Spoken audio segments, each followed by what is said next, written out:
everyone! I want to thank you for joining our webinar today, How to Make Standard Mailing Stellar. I'm Abby Talaria from Melissa Data, and joining me today is our mailing specialist, Tony Deacon. Tony will talk about the benefits of doing standard mail and how you can get even more postal discounts using Mailers Plus 4, our easy-to-use postal automation software. But before we get started, I want to encourage everyone to submit questions today. You can type those in at any time during the presentation and towards the end of the webinar. We'll try to get to as many questions as we can, but if we aren't able to get to your question, Tony can answer offline. This webinar will be recorded, so if you miss anything or want to forward to someone, you'll be able to do so. All right, let's get started. Tony?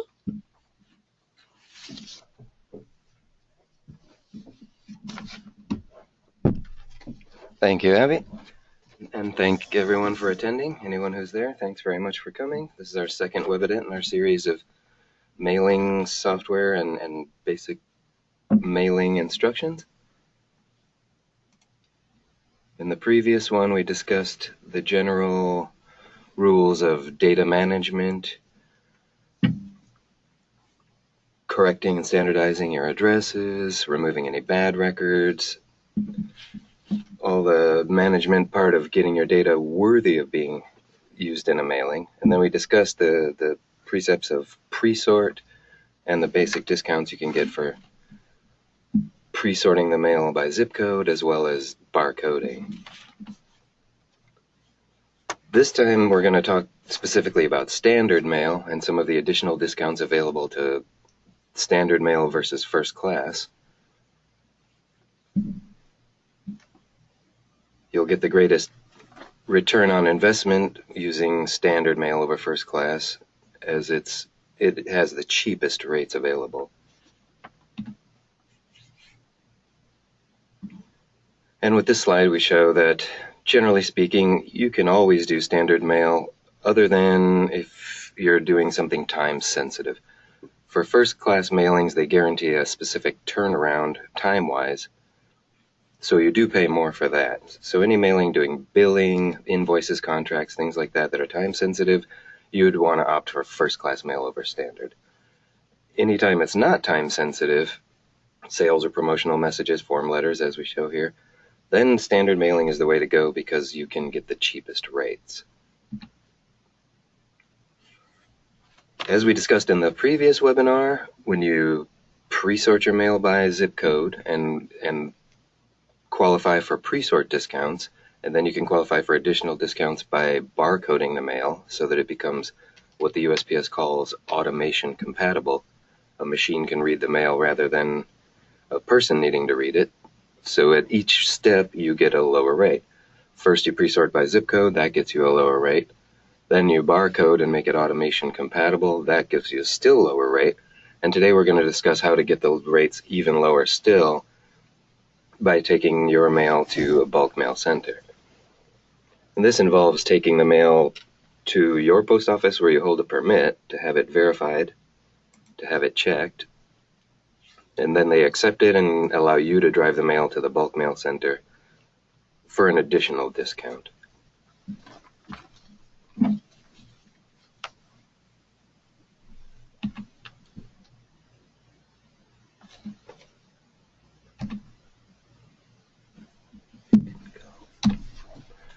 Standard letter card, you can see NDC and SCF discounts are available. We're going to discuss these here in a bit more detail. USPS offers lower prices for mail that's transported by the mailer to certain postal facilities. The closer you take the mail to its final destination, obviously, the less postage they charge you.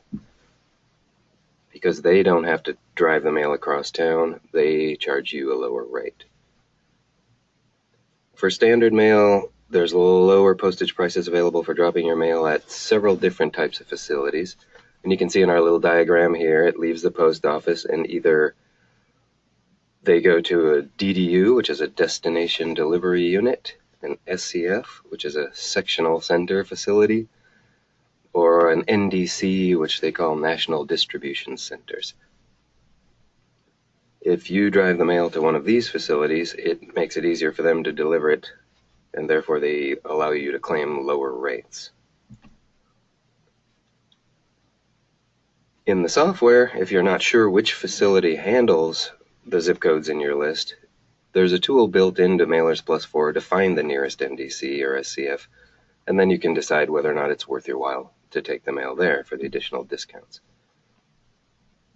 Of course, if you're just going to save a few dollars and it's a really long drive, you're probably not going to do it. But if you find that it's not that far and you're saving hundreds of dollars, it could well be worth your while to drive the mail there or have one of your employees do it. In the software, we're going to go through some quick screenshots here just to basically show the gist of what we're talking about, and then we'll do the same thing again in the software to reinforce the point and make it clearer. So I'm just going to sort of whisk through these screenshots now, and then we'll do the same thing again in the software to reiterate the point. In Mailers Plus 4, there's a section called Quick Tools, and one of the more useful ones of these is the tally. You can use tally to tally the records in your list by SCF, NDC, or any of these other criteria to find out better what type of discounts you can qualify for and which facilities would receive this mail. This can help you determine whether or not it's going to be worth your time to do this. You can see here we have several different boxes: zip code, county, SCF, carrier route. You can check any or all of these boxes, but once you run the tally, you'll only be able to view reports for the boxes you did check. Otherwise, you'd just have to run it again if you wanted to see one you did not check. So you can see we're going to tally by zip code, SCF, NDC, and then view the SCF report. This is the report it will generate based on our test file, which is built into the software, and you can see it's ranked them by the number of pieces in your file going to those facilities. So you can see the largest chunk of this list is going to Austin, Texas SCF, 40% of the list nearly, and those pieces would qualify for the discount. You could, of course, add multiple SCFs. You could add all of these, but that would involve either driving to them or drop shipping the mail to those facilities.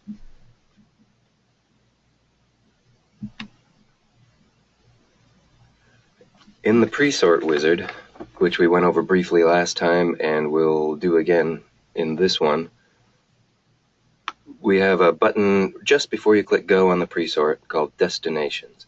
And this is a literal listing of all the NDCs and SCFs in the country that are currently in use, listed by zip code. If your post office where you have your permit is the SCF or NDC, then you can simply check a box in the pre-sort and it will automatically use these. If you're not sure, or if you want to add locations that are not the post office where you have a permit, then you can use this list to add one or more of the SCFs or NDCs to qualify for additional discounts. There are some 25, 30 NDCs in the country, so not even necessarily one per state. Though when it comes to SCFs, there's some 250. So those normally are more on a county level.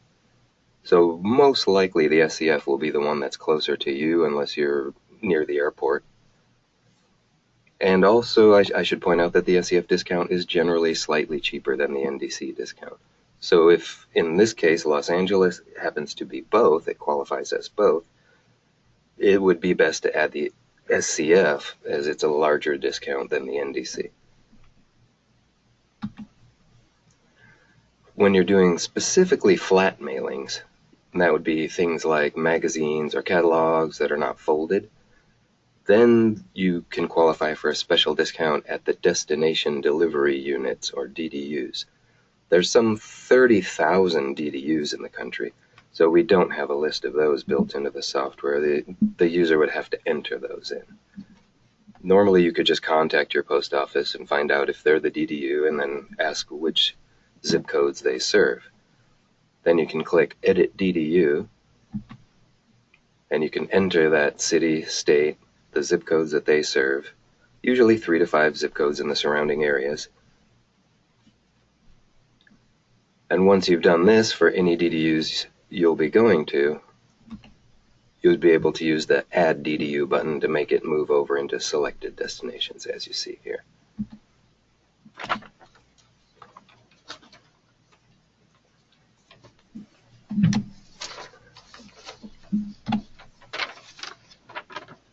Sorry, maybe these slides are, oh, that's correct.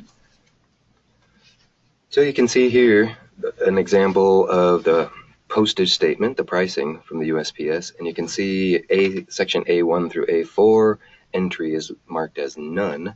Those would be the rates you get without adding any bulk mail center or other facility. And you can see that compared with first class mail, first class letter at 50 cents, even with no destination discount, you can get it down to 26 cents, so essentially half price.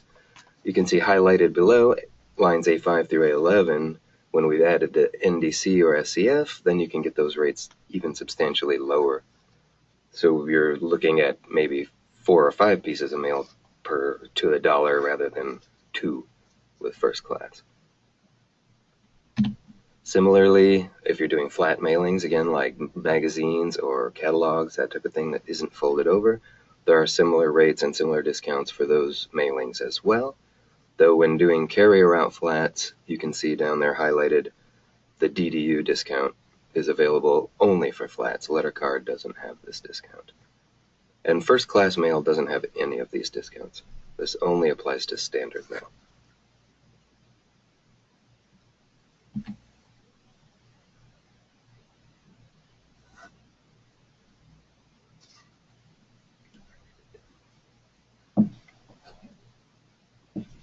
And just 1 second, we will bring up the software and we'll reiterate these points by actually going through it for real.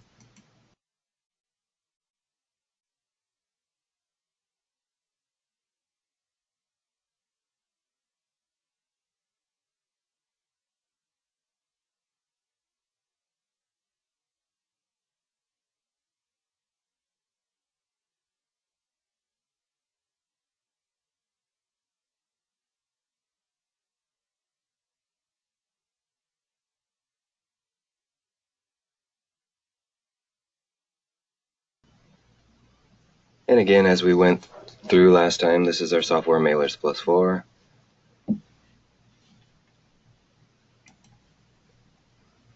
And I've got a file ready here so we can show the discounts. And again, as we just a quick review as we did last time, you can essentially just follow the buttons in order to complete a mailing from start to finish. So the first one, open file. Now we've opened the file. The second one, the formatting. This is where we would map the individual fields of the list. Basically letting it know this is address, this is city, this is state, so that the software knows which fields to look at. In pre-sort, you can see here we've added Mid-Missouri, Missouri as the post office of mailing because that's the post office that serves the zip codes in this particular file. Anytime you add a post office, you can save as default, and you won't have to change that in the future, and it'll always be here when you open the software. Today we're doing standard, letter card size, profit, and technically this post office is an SCF. So if the post office where you hold your permit is the SCF or NDC, you can check one of these boxes and it will automatically use that facility. And it will automatically try for the cheapest rates first, and then move to the lower and lower rates until it runs out of pieces. Here, this section, you can fill out your permit holder, who you're preparing it for, etc. And anything you fill out here will print out on the reports, so you won't have to fill them out by hand. And you can see because we checked the box for the SCF, now it's going to try the SCF categories first. So first it will try for the SCF maximum discount. Any pieces left over, it'll go back to the standard automation as we did last week. And again, under destinations, if your post office was not the NDC or SCF and you were unable to check that box, there's a listing of all of them here, so you can add them in after the fact, even if they're not where you hold your permit. Another point I'd like to point out is when we checked that box that the Mid-Missouri was the SCF, it then removes it from this list. So you won't see Mid-Missouri 650 in here anymore because it's already being used.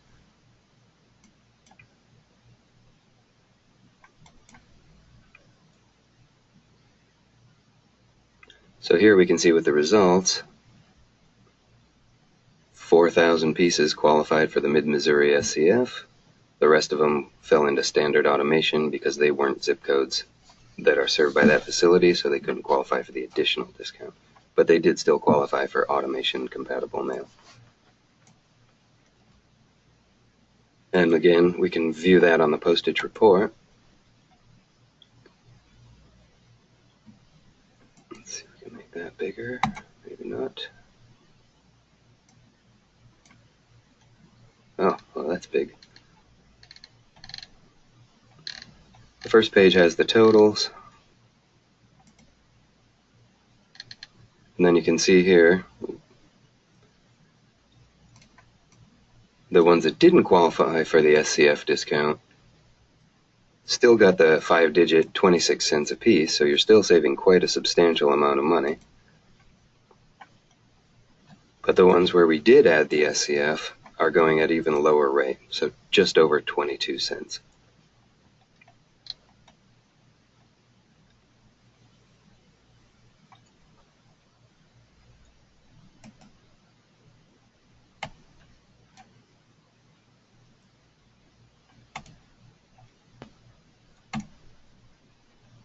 Anytime you run a pre-sort in the software, it'll ask if you want to save it as a template, so you can. If anytime you have jobs that are identical each time and you don't want to type in all the information, you can save those as a pre-sort job so that you can build up a list of all your common ones that you do often. Anytime you're doing a new mailing, we would do new mailing, but if you have jobs that are identical over and over, you can add them to this list.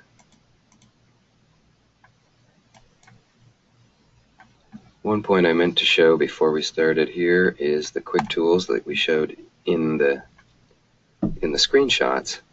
And if we tally this list by SCF, for example, we can click SCF, view that report. We can see 3,800 pieces, South Jersey, Mid-Missouri 650, that's the destination we entered, so all these $35.95 qualified for the SCF discount, and the remaining pieces didn't.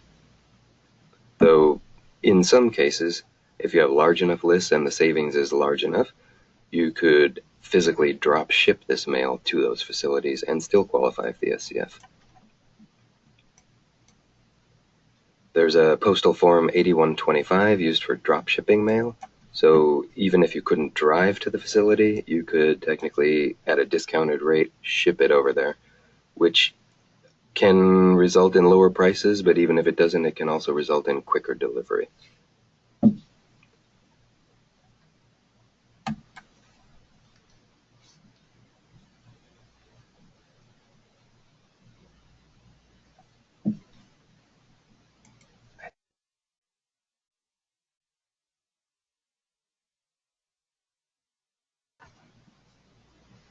And that's basically it for destinations. The lower rates are available for the SCF discounts, but even lower still rates can be available with saturation or walk sequence lists, and those will be the subject of our next webinar coming up.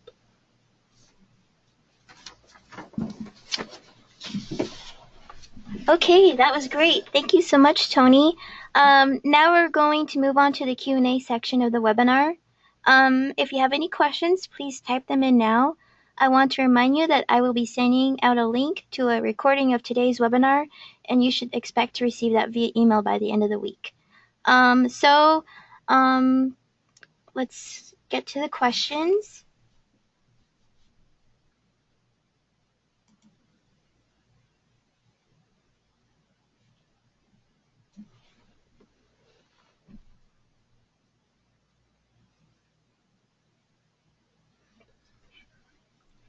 Okay, the first question is, we do not have a permit for mailing, so would the speaker know how much it would cost for a market research survey mailing?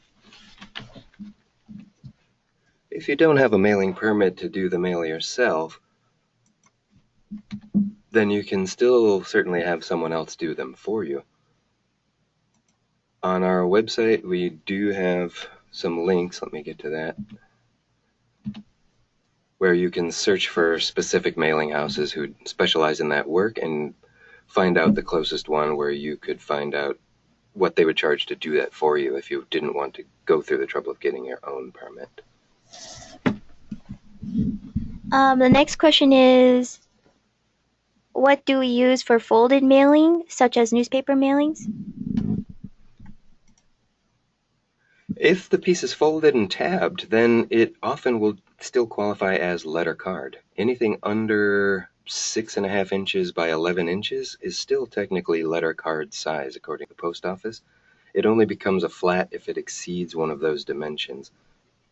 So generally speaking, if it's a newspaper or a magazine, it would be a flat, but if it's folded and tabbed, then it would still count as letter card in most cases.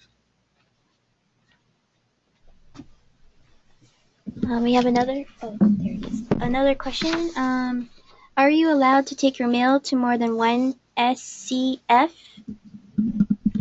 Yeah, you most certainly can.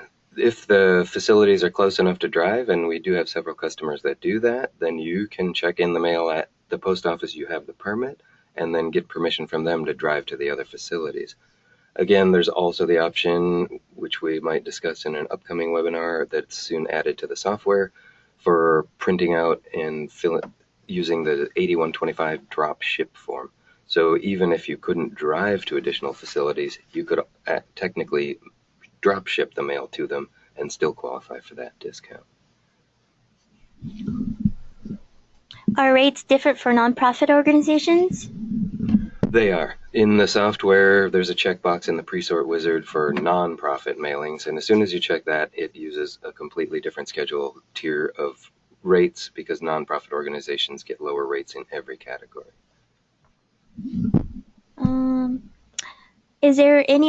Are there any other forms I will need to bring to the post office when doing a destination mailing?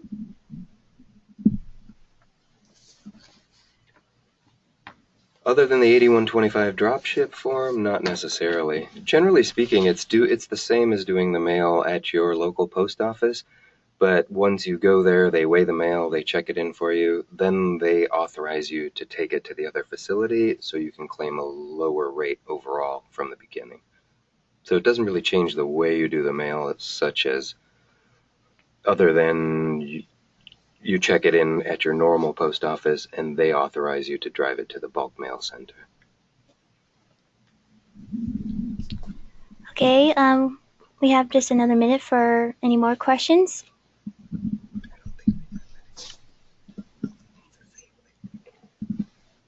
Do mailings need to be sorted by zip code or anything before you drop them off? Yes, we went into greater detail on the previous webinar on pre-sort, but that's basically when you're running the pre-sort in the software, that's what it's doing. So when you see those different rates, 3-digit, 5-digit, that has to do with the zip code. If you have, for example, a container of mail filled with all one zip code, then that would be a 5-digit tray. If you don't have a sufficient quantity of pieces to make full trays of the same zip code, then it can go to 3-digit, where it can combine different zip codes as long as they have the same first 3 numbers. There was another question about, is there going to be a replay of this? Yes, I will send out a link to a recording to anyone who missed portions of the webinar.